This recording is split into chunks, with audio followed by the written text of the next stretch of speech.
The sovereign land and the serpent's nest. The key, heavy and cold in my palm, was the most satisfying piece of metal I had ever owned.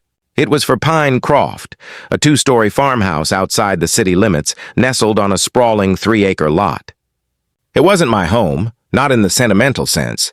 My home was a sleek, minimalist condo in the city, where my life as a high-frequency financial consultant thrived in glass and steel.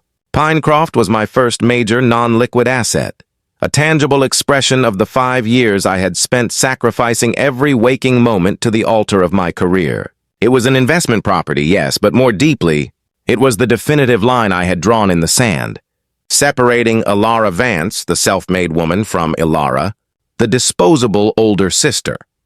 I had bought Pinecroft under the aegis of a newly formed limited liability company, LLC, I called the EV Real Estate Trust, a shell structure specifically designed to separate my volatile liquid assets from my stable, long-term investments.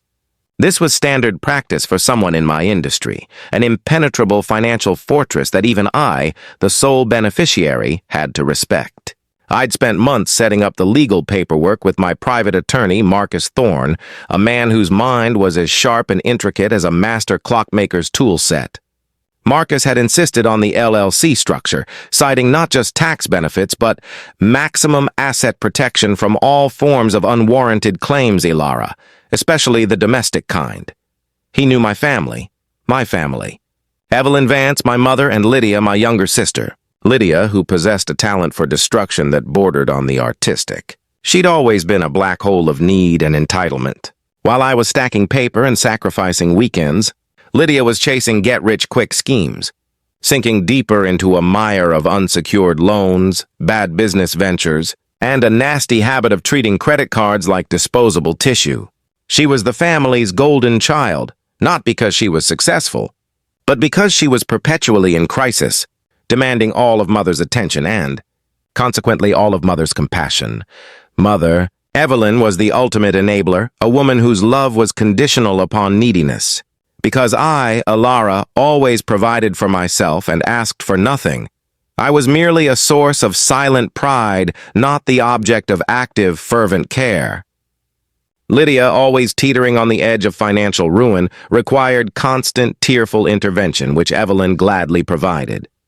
The resulting dynamic was a slow, systemic draining of my emotional and financial bandwidth. I had cut off direct funding 2 years ago, a move that earned me the chilling title of cold-hearted pragmatist. It was during the final week of preparing for my departure that the tension spiked. I was leaving for a 30-day, utterly necessary research sabbatical in the remote fjords of Patagonia, a trip designed to clear my head and gather data for a new algorithmic trading project. It was the longest I had ever been unreachable. "You're really leaving for a month, Ilara?" Mother had asked, her voice laced with that familiar, soft disappointment that was more piercing than a scream. She was standing in my condo kitchen, clutching a chipped mug of tea. "Yes, Mother. I've told you this. My phone will only work intermittently via satellite. It's remote." I packed thermal socks into my duffel bag, avoiding her gaze. "And what if something happens?" Lydia just called. Her new interior design boutique is in a spot of bother. She needs to refinance now or lose everything. I paused, resting my hands on the lip of the suitcase. "Lydia has been in a spot of bother since she was 16, Mother. I gave her an emergency buffer last Christmas. She spent it on a vintage handbag collection. I am not her personal bank, but you have the money. And you're going to Antarctica to watch penguins while your own sister...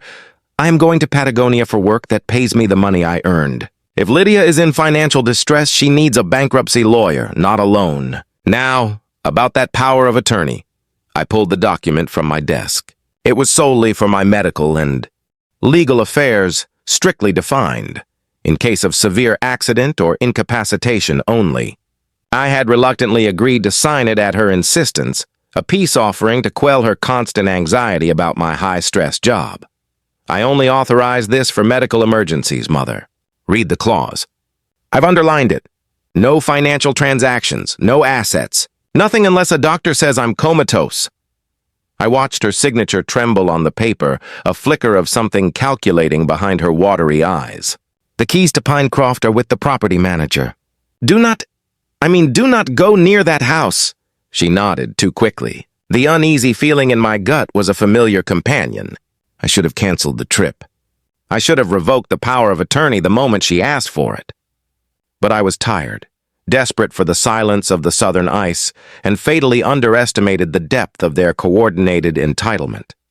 I stepped onto the plane 3 days later. The air smelled of jet fuel and possibility. I was ready to leave the serpent's nest behind. Part 2. The Serpent Strikes. 30 days felt like 3 years. The silence of the remote research station was a balm, but my work, modeling market behavior under extreme low-latency conditions, was draining. By the time I was on the connecting flight back to the mainland, I was exhausted but revitalized. I felt like a coiled spring, ready to leap back into my organized, disciplined life. The moment my phone regained signal at the terminal, it exploded. Hundreds of messages from friends, acquaintances, and even a few colleagues. They weren't about work. They were confusing, filled with links to small local property listings and gossip blogs. OMG, Ilara, I saw Pinecroft was sold. Are you moving? Is the EV Trust liquidating assets? Huge strategy shift. I read the texts, my mind going numb. It was impossible. The property was shielded by the LLC, and the power of attorney was useless for financial transfers. I clicked one of the links. There was Pinecroft, my beautiful investment, listed as sold in a lightning-fast, cash-only transaction. The closing date? 2 weeks after I had left. The closing price was surprisingly low, $350,000. But the paperwork listed Evelyn Vance as the signatory. Citing the emergency power of attorney as justification, a cold, hard knot formed in my stomach. Not anger, not yet, just a sickening realization of total, deliberate betrayal. The house was worth far more, but they dumped it fast. I immediately called Marcus Thorne. He answered on the second ring, his usual calm replaced by a controlled fury. Ilara, I've been trying to reach you. I saw the filing. I have already initiated the initial legal steps. Your mother utilized the POA, the medical POA, and forged documents to present to a shady second-tier title company. It's a clear case of fraudulent conveyance, but the paperwork is messy. They sold it for $350,000, Ilara. Do you know what that means? It means they liquidated my asset, I said, my voice flat, hollow. The numbness was receding, replaced by a tremor of absolute, seismic rage. It means they needed $214,000 to cover Lydia's immediate, unsecured debts, which had ballooned into a criminal liability, likely due to loan shark involvement. They took the quick cash, paid off her most immediate threat, and kept the rest. They didn't sell your home, Ilara. They sold your trust. The revelation was a hammer blow. Lydia's debt was $214,000. My mother sold my property for $350,000. They hadn't just borrowed money. They had stolen my property, violated my trust, and, worst of all, they had profited by $136,000 on the transaction, using my asset to clear Lydia's ruinous slate and line their own pockets. Do not panic, Ilara, Marcus continued, his voice tight. The sale is invalid. The title company is going to face a major lawsuit. We'll get the house back, but it will take months of litigation. For now, what do you want to do? I can have a restraining order filed by morning. I closed my eyes, picturing the two of them, smug and relieved, while I was flying over an ocean, blissfully ignorant. The rage wasn't a sudden burst. It was slow, cold, and incandescent, burning away every last vestige of familial loyalty. No, Marcus. Do not file anything, not yet. I want this to play out. Did they leave a paper trail on where the money went? They did. It went straight to a numbered account associated with Lydia's primary creditor. Then a large sum transferred to Evelyn's savings account. Excellent. Do nothing, Marcus. Maintain a posture of silence. Let them think they won. I'll call you as soon as I leave their house. I need to see their faces first. I hung up, the handset sticky in my hand. I collected my luggage, walked out of the airport, and hailed a cab to Mother's house. This was where the performance began. Part 3. The Smile and the Cold. Truth, I walked into Mother's house without knocking, dropping my heavy duffel bag with a deafening thud on the pristine white marble floor of the foyer. The house was too quiet. I could hear the forced, brittle laugh of my sister coming from the living room. I followed the sound. Lydia and Evelyn were sitting on the plush velvet sofa, sipping wine from crystal glasses. They looked relaxed, bathed in the soft glow of the afternoon sun, a portrait of bourgeois relief. Lydia's eyes widened first, followed by a sickeningly triumphant smirk. "Well, look who the cat dragged in," Lydia purred, setting down her glass. Her tone was dismissive, almost bored, but her eyes glittered with satisfaction. "Vacation must have been chilly." Mother rose. A hesitant, guilty smile plastered on her face. "Ilara, you're back! Did you have a good—" "Don't, Mother." I cut her off. My voice barely a whisper, yet it sliced through the air like thin ice. I walked forward slowly, my gaze fixed on Lydia. The raw, searing pain of betrayal was momentarily eclipsed by the focus of my performance. I needed them to gloat. I needed to see the full extent of their cruelty before I unleashed the truth. "You sold Pinecroft," I stated, not as a question, but as a statement of fact. Lydia threw back her head and laughed. A bright, ugly sound. "Well, technically, Mom did, but yes. We had an emergency, dear sister. That little $14,000 emergency I told Mom about. It was pressing, and you were busy counting penguins. We solved the problem." "And you used my power of attorney?" I continued, my eyes never leaving hers. Mother wrung her hands. "It was the only way, Ilara. We were desperate. You have so many assets, and Lydia was going to go to jail. I did it for the family. It's just a house. You can buy another one." Lydia leaned forward, the smugness overwhelming her features. She raised her glass in a mocking toast. "You know, Ilara, you're usually so far ahead of everyone else, so smart with your little LLCs and your fancy lawyers," she drawled. "But you missed one thing. You left Mom in charge, and Mom chose me. We had a good laugh, honestly. You land, and you realize everything you worked for, your first big independent thing, is gone. So now what?" She paused, taking a deliberate sip of wine, her eyes narrowed in pure, spiteful victory. Then she delivered the line I had seen coming since the moment I landed. "Now you're homeless!" The laughter that followed was sharp, cruel, and entirely devoid of any sense of remorse. Mother forced a nervous giggle, trying to diffuse the tension, but her relief was palpable. They had done the unthinkable, and they were reveling in it. It was in that precise moment, witnessing the unadulterated pleasure they took in my supposed destitution, that the switch flipped. The remnants of love, of obligation, of sisterhood, all of it combusted into ash. I felt a profound, cold stillness settle over my spirit. The pain was still there, a deep, lacerating cut, but now it was perfectly controlled, channeled into a singular, unwavering resolve. I did not flinch. I did not cry. Instead, I did exactly what the internal voice of my hate instructed. I smiled. It wasn't a warm smile. It was a slow, terrifying, humorless upward curl of my lips, the kind of expression that suggests someone has just realized a brilliant, terrible joke. "What's so funny?" Mother snapped, suddenly uneasy, her hands dropping from her chest. Lydia's smile faltered. "Why are you looking at us like that? What's wrong with you?" I took a deep breath and let the cold, calm answer roll off my tongue. I replied that the house they sold was actually the EV Real Estate Trust's asset, and you just committed massive wire fraud to save Lydia $214,000. Silence. Dead, echoing silence. Mother frowned. "What are you talking about?" "It was your house. We paid off Lydia's debt. We did what we had to do." "You can't call that fraud." My smile widened, chilling the blood.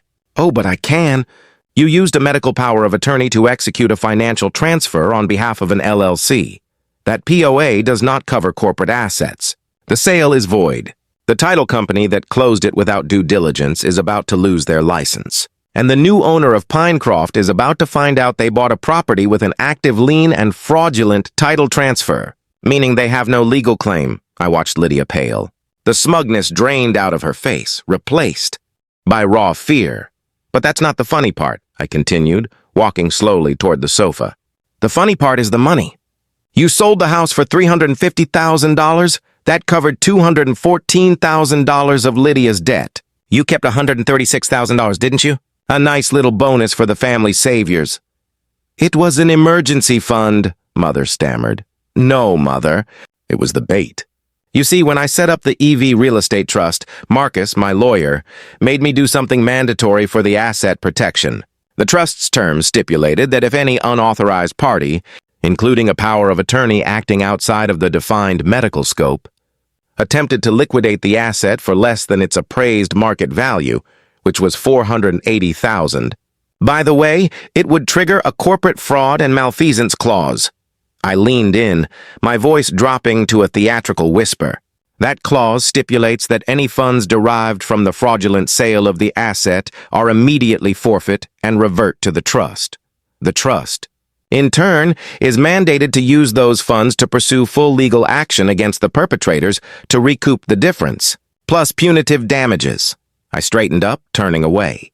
In simple terms, the $136,000 you kept? That's gone. It's already been flagged by the bank and is under temporary seizure for the investigation. And the $214,000 you used to pay off Lydia's debt? You didn't pay it off. You just replaced a debt to a shady creditor with a debt to the EV Real Estate Trust. I am the sole beneficiary of that trust, Mother. You didn't pay off her debts. You just made her owe the money to me. Lydia choked on air. You set this up? You knew? I knew I had to protect myself from my two greatest liabilities. I just never thought you'd be stupid enough to use the medical POA to attack a corporate entity. The house they sold was actually the trigger for your financial ruin. I picked up my duffel bag, the quiet authority returning to my voice. The house is legally under dispute and will return to the trust within 6 months. As for you two, enjoy the next few weeks of calm. The paperwork detailing the civil and corporate fraud charges is already being drafted. I wanted to tell you face to face so you could truly savor the moment. I turned my back on them. The silence I left behind was heavier than a tombstone. Part 4. The Slow Burn of Hate. I drove away from Mother's house, not to a new apartment, but straight to Marcus Thorne's office. I didn't need to cry yet. The cold, sterile hate had fully taken root, a protective shield against the volcanic pain bubbling beneath. The betrayal was so complete, so intentional, that it demanded more than just legal maneuvering. It demanded retribution, a slow, methodical undoing of their lives until they understood the full weight of their choice. That was brutal, Ilara, Marcus said, leaning back in his leather chair after I recounted the confrontation.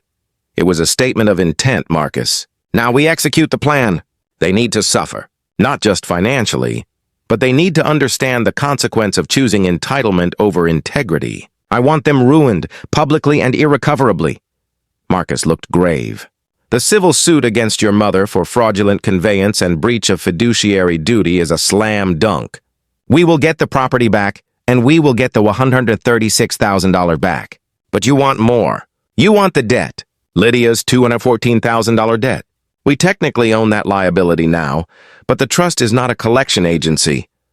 It can be, I countered, my voice tight. The $214,000 was unsecured debt. Now it's a secured corporate liability owed to the EV Trust. I want you to restructure it. I want a new loan agreement drafted in the trust's name, collateralized by every single asset they possess.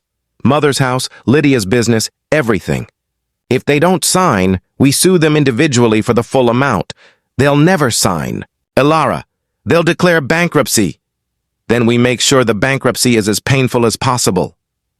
I leaned forward, my knuckles white on the desk. This was the true core of my revenge. Mother co-signed a previous business loan for Lydia last year, remember?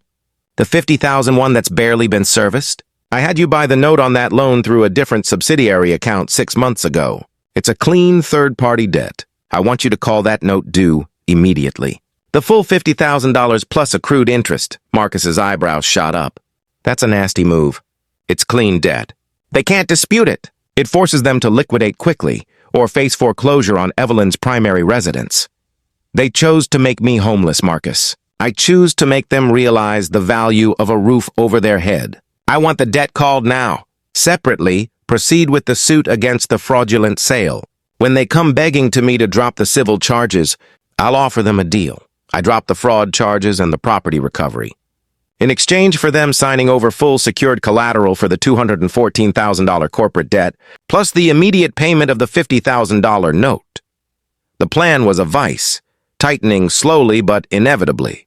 By calling in the separate $50,000 debt, I would force Evelyn's hand. She loved her house, the only place she felt secure. It would be the lever I needed to force them to sign the disastrous new terms for the larger debt. They would trade immediate shelter for long-term financial servitude to me. For the next 3 months, my life became a blur of work, legal strategy, and a deepening emotional void. I was living in a luxury corporate apartment, a far cry from homeless. But every comfortable fixture, every perfect view, was tainted by the knowledge of what they had done. I rarely spoke to anyone outside of work. The silence was deafening, the hate a bitter, constant companion. Lydia tried calling once. "Ilara, what are you doing?" "This is insane! The bank is calling about the $50K loan. You said the house money fixed everything." I let her ramble, her voice a panicky, grating sound. Before cutting her off, my voice ice. "The house money fixed your immediate problem, Lydia.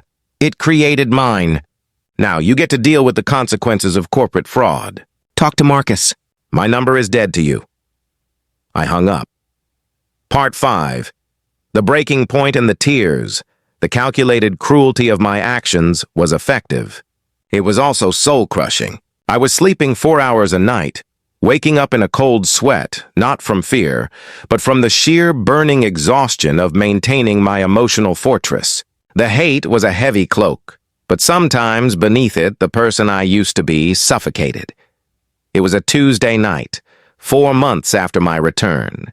I had just finished reviewing the draft of the new $214,000 loan agreement, a document so predatory, so airtight in its protection of the trust and devastating to the borrower that it made my skin crawl.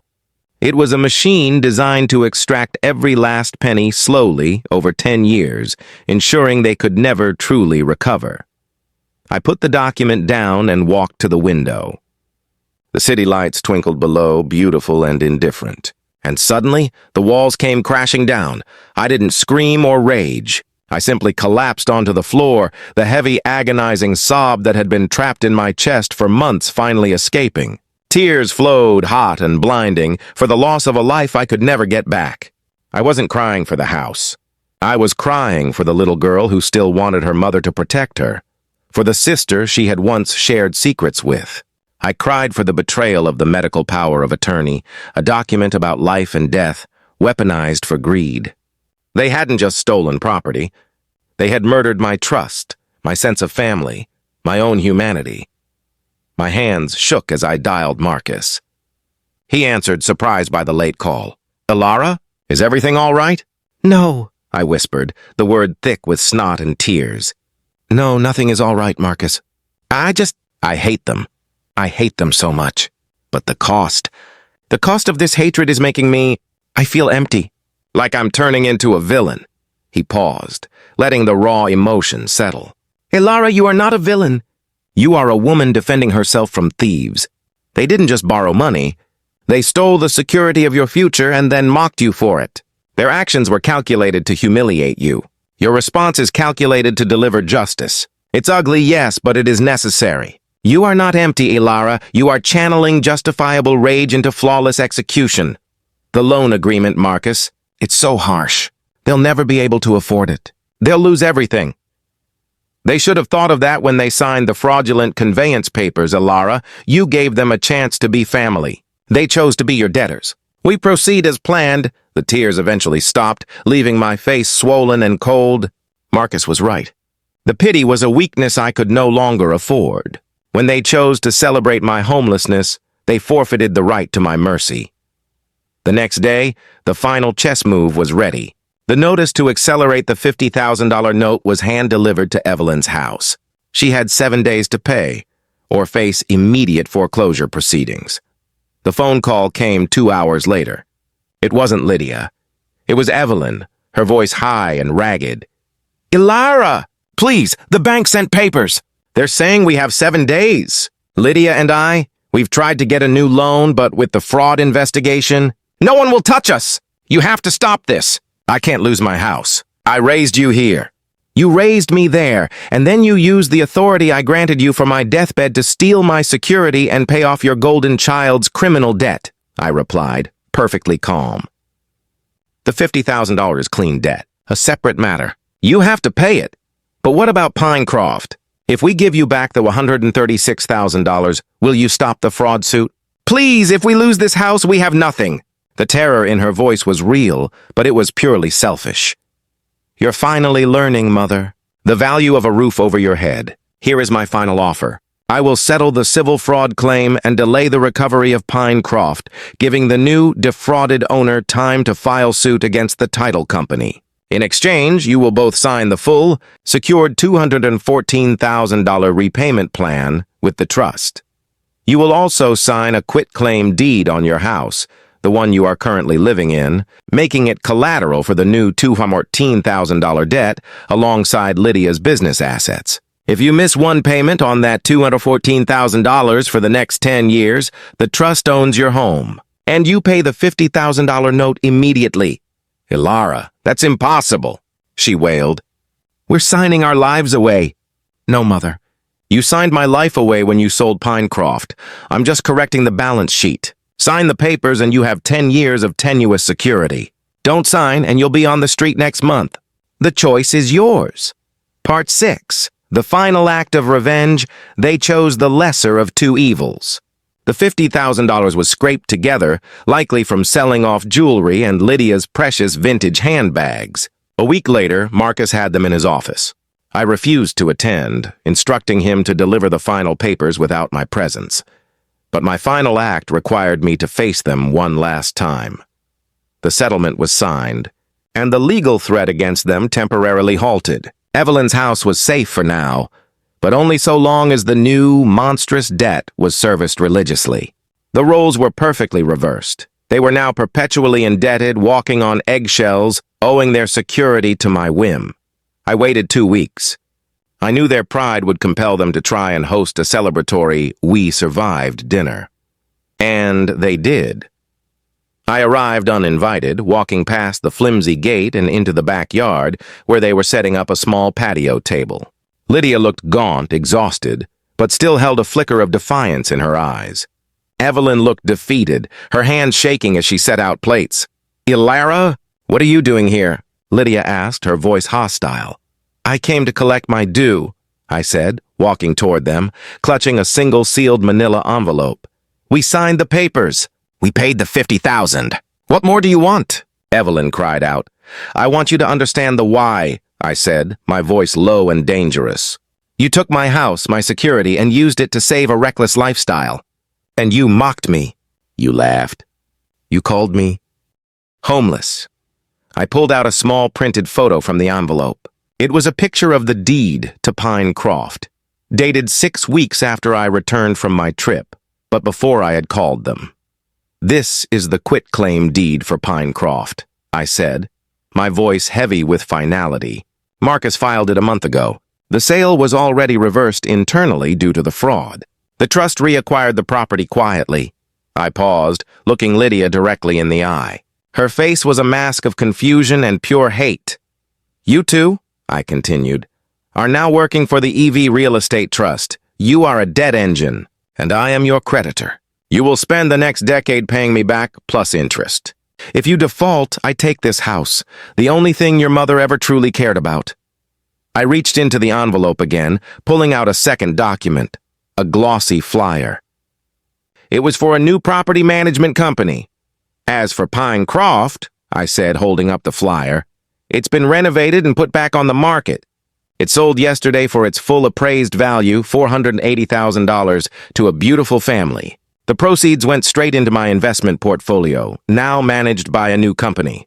I dropped the flyer onto the patio table.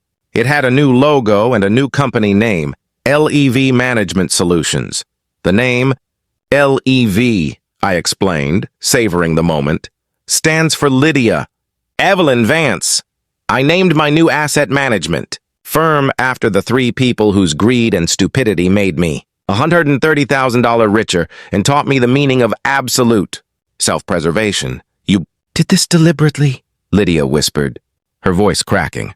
You manipulated us into signing the worst debt in exchange for a house you already got back. Yes, I confirmed simply. I gave you enough rope to hang yourselves. You didn't just sell my house.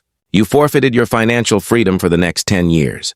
And you traded a simple, clean, immediate debt to a loan shark for a long, grinding debt to your older sister. I looked at my mother, who was now weeping silently, her face a crumpled, ruined mess of regret. Her tears meant nothing to me. You chose her, Mother, I concluded, my voice utterly devoid of warmth. You chose her ruin over my trust. Now you both get to pay for it. The only thing I lost was a piece of land. The only thing you lost was everything you had left. Goodbye. I turned and walked away, not looking back. The sounds of their joint despairing wails were the most satisfying music I had ever heard. Part 7th. The Quiet Aftermath. 6 months passed. The hate had cooled into a fine, sharp edge of indifference. I was immensely successful, my new asset management firm thriving, having been built on the cold, hard logic of my family's ruin. Pinecroft was a footnote, a small lesson in corporate defense. Lydia and Evelyn, they were surviving just barely. They made their monthly payments religiously, every transaction a bitter pill, confirming their servitude. They had lost friends and status. The subtle whispers of fraud investigation and ruined by her sister followed them everywhere. Evelyn's house was still hers, but it felt like a gilded cage, its ownership conditional upon my continued prosperity. I ran into them once, at a high-end grocery store. Lydia was pushing a cart, and Evelyn looked visibly aged, her clothes tired. Lydia saw me first, and the hate in her eyes was a mirror image of the coldness in my own heart. It was a beautiful, pure loathing. She marched up to me, her voice low and venomous. You won, Alara. You destroyed us. Are you happy? Do you enjoy watching us struggle every day? I looked at her, then at my mother, who was looking at her shoes. I realized I didn't feel joy. I didn't even feel satisfaction. I felt a desolate, profound emptiness. I don't feel happy, Lydia, I said, my voice steady. But I feel safe.